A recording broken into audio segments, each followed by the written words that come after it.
Bunda Tercinta oleh Tuti Nonka. Narator Hanifah Abu Marzuki.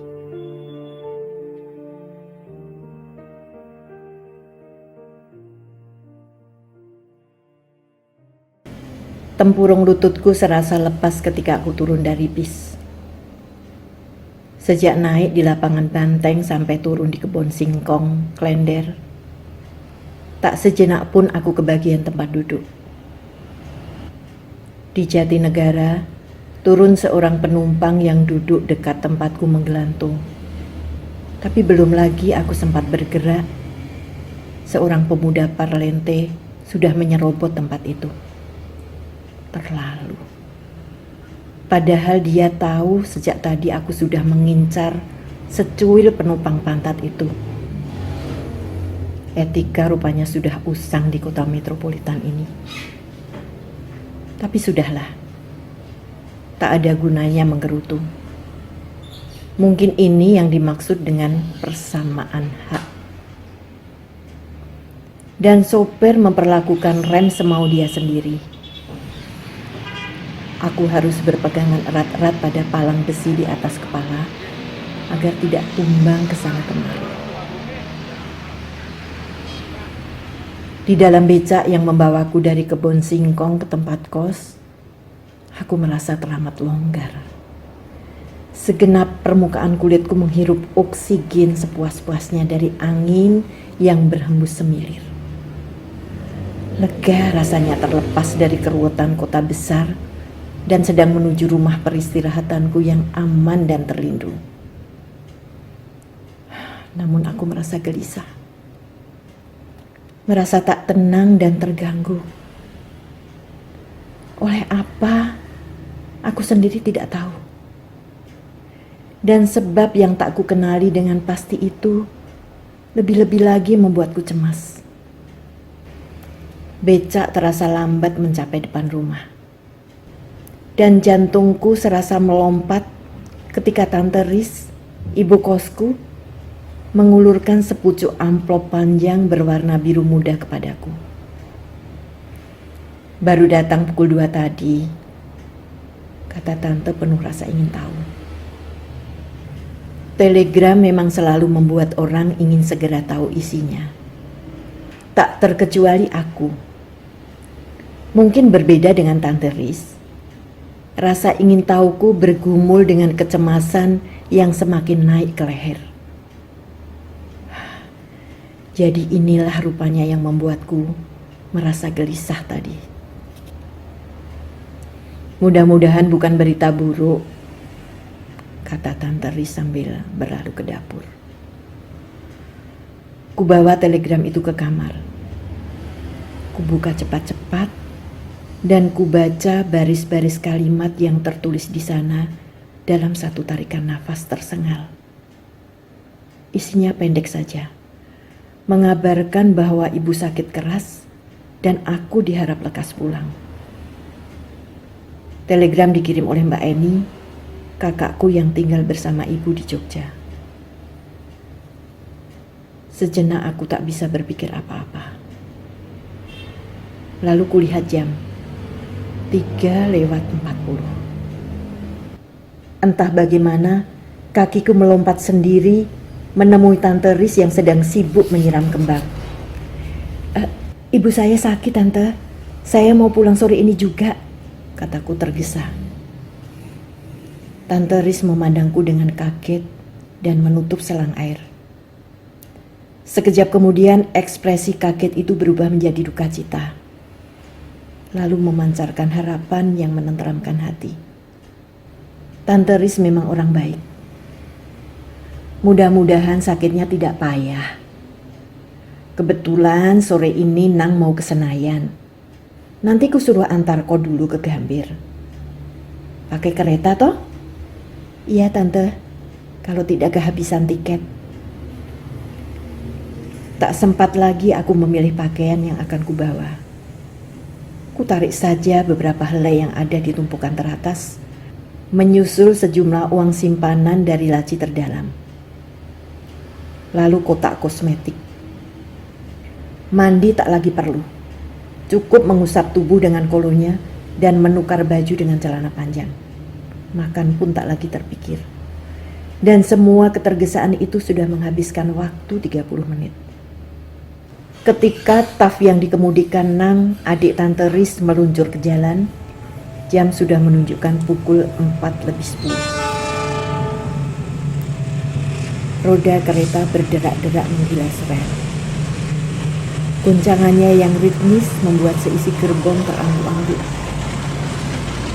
Sesekali gesekan roda dan rel menimbulkan desis tajam yang mengorek gendang telinga, disusul gemuruh bising ketika melintasi jembatan besi. Kursi di sebelahku kosong. Untung benar, berarti aku bisa tidur dengan nyaman.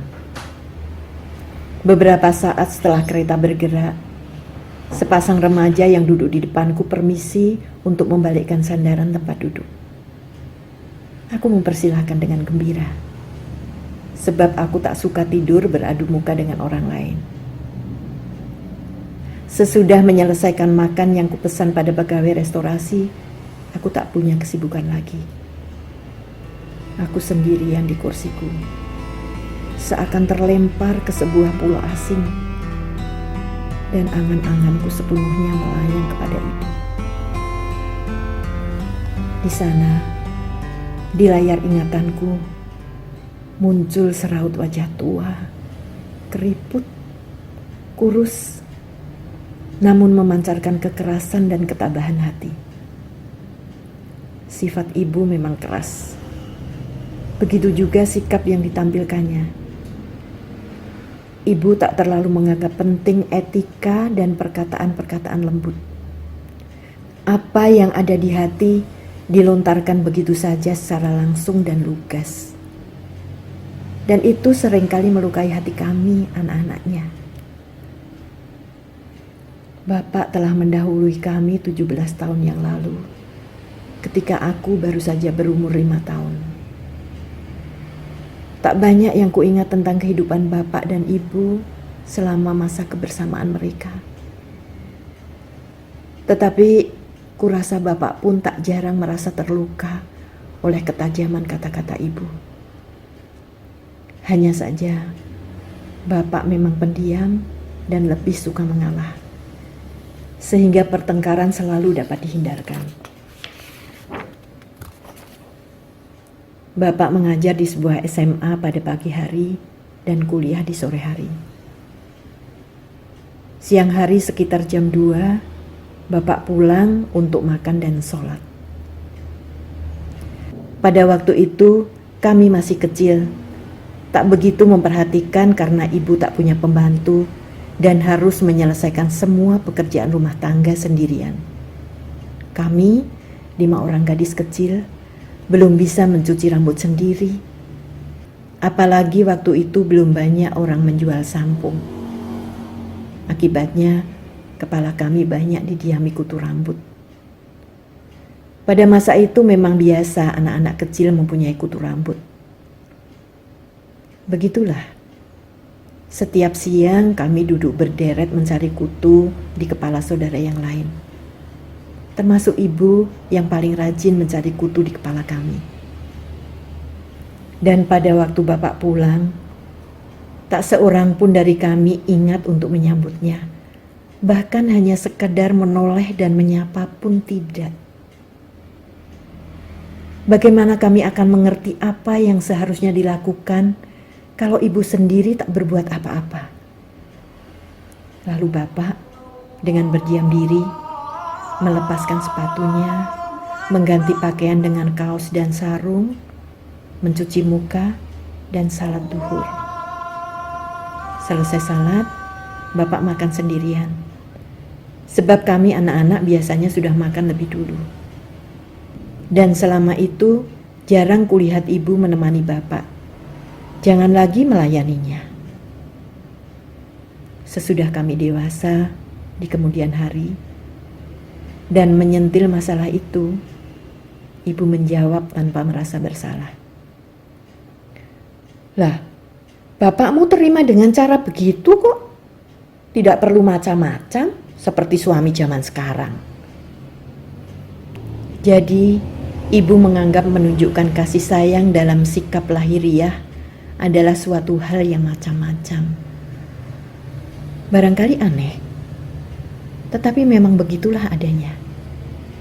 Jangankan dipeluk atau dicium, disentuh dengan lembut pun aku tidak pernah.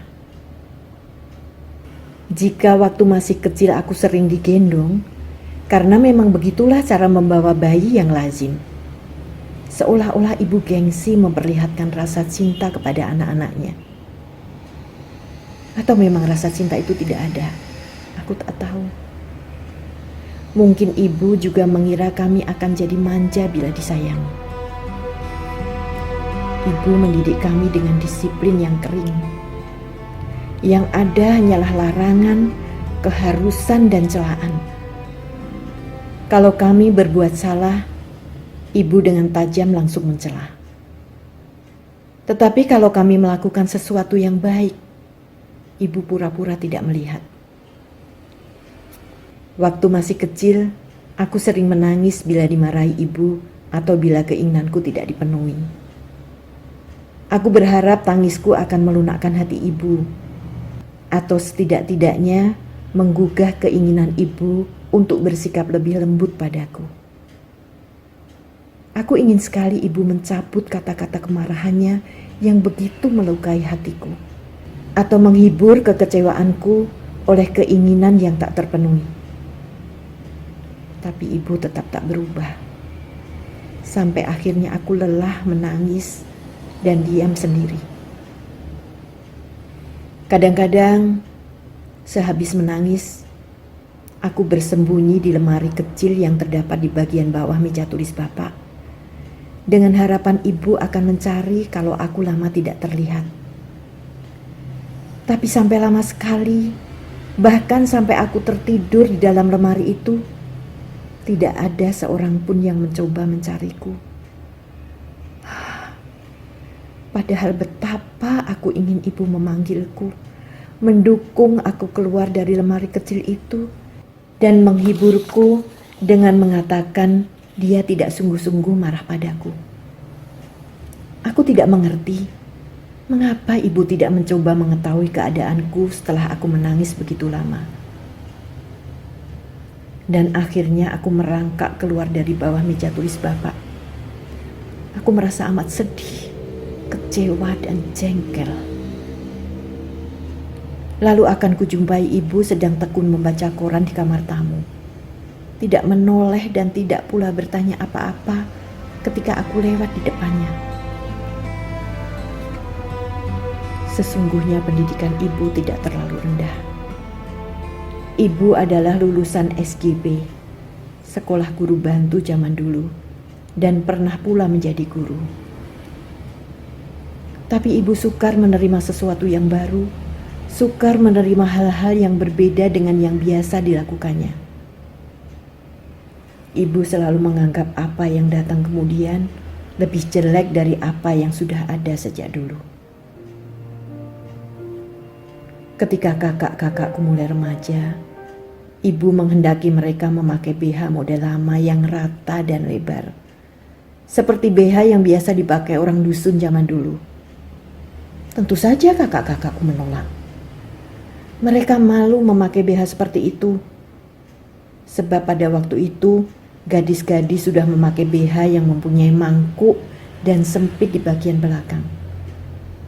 Ibu mencela, mengatakan BH seperti itu dibuat untuk perempuan nakal yang suka menarik perhatian laki-laki.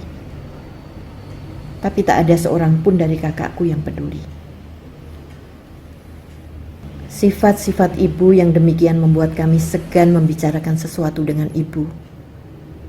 Sebab setiap kali kami mengemukakan sesuatu yang baru, ibu pasti menentang dan mencela dengan alasan yang sering kali tidak masuk akal.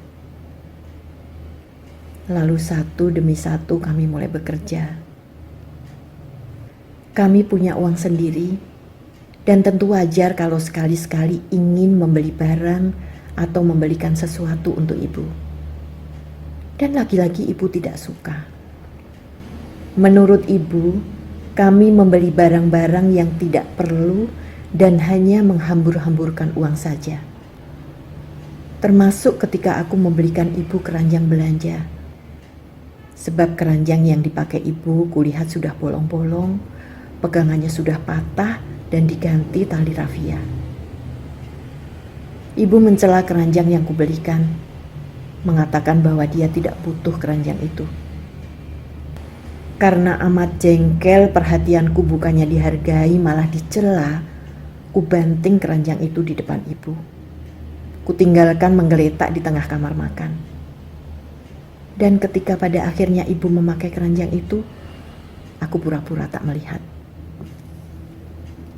Lalu aku pindah ke Jakarta, menjadi sekretaris sebuah perusahaan swasta dengan bekal ijazah akademi sekretaris.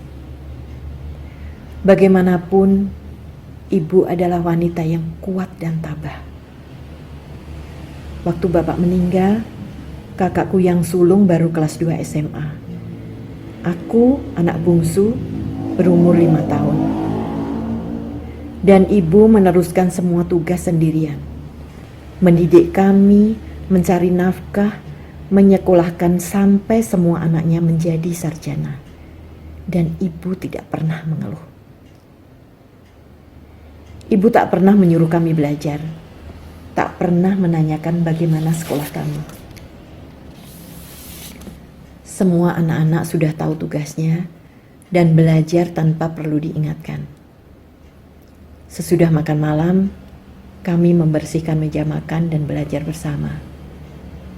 Kalau ada yang akan menjalani ujian dan belajar sampai larut malam, diam-diam ibu membuatkan minuman dan memberikan makanan kecil dari pasar yang sejak siang disembunyikannya entah di mana. Begitulah cara ibu memberikan perhatian kepada kami. 2 bulan yang lalu, ketika aku pulang, ibu kelihatan sudah tua dan letih. Badannya semakin kurus dan tidak begitu kuat lagi. Sesudah anak-anak beranjak dewasa dan berani melancarkan kritik-kritik, ibu mulai berubah. Tak terlalu otoriter lagi dan mau menerima pendapat kami, walau kadang-kadang masih harus dengan dibujuk. Ibu sudah tua dan tak ada gunanya lagi mencoba mengubah sifat-sifatnya. Karakter ibu terbentuk oleh didikan nenek yang memang demikian caranya. Mbak Eni mengatakan ibu sakit keras. Aku cemas, sungguh cemas yang terjadi lebih dari itu. Selalu begitu kebiasaan kami. Apabila ada seorang saudara yang meninggal, dalam telegram kami hanya mengatakan saudara tersebut sakit keras. Rasa cemasku lebih banyak diwarnai oleh penyesalan. Penyesalan yang sungguh-sungguh menyiksa. Betapa aku berdoa kepada Tuhan agar ibu jangan meninggal. Setidak-tidaknya jangan sekarang. Aku masih mempunyai hutang pada beliau. Hutang yang akan membebani hidupku selama-lamanya apabila tidak sempat aku lunasi. 2 bulan yang lalu ketika aku pulang, ibu mengatakan ingin meminjam uang dariku untuk mengganti gigi palsunya yang pecah. 50.000 tak terlalu banyak sebetulnya. Tetapi pada waktu itu, aku betul-betul ingin membeli lemari pakaian yang sudah lama kuidamkan, dan 50.000 itu kubutuhkan. Gigi palsu ibu kulupakan. Keterlaluan memang, sungguh keterlaluan. Dan itulah yang sekarang membuatku ditindih rasa penyesalan yang begitu berat. Aku tertidur selama beberapa saat. Ketika ku buka mataku, kereta sedang berhenti di stasiun Kroya. Ibu sudah dimakamkan sehari sebelum aku tiba. Telegram terlambat sampai ke Jakarta. Jadi ketika aku menerima telegram itu dari Tante Riz, ketika itulah ibu diberangkatkan ke peristirahatannya yang abadi. Aku terduduk di kamar tengah yang terasa begitu lengang, seusai upacara pemakaman sehari sebelumnya. Beberapa perabot belum dikembalikan ke tempatnya semula. Di sudut, tumpuan tikar menggunung. Banyak orang masih ramai lalu lalang, tetapi suasana terasa mencekam. Hidungku seolah-olah masih selalu mencium bau kembang. Ya Tuhan, ya Tuhanku. Tangisku meledak.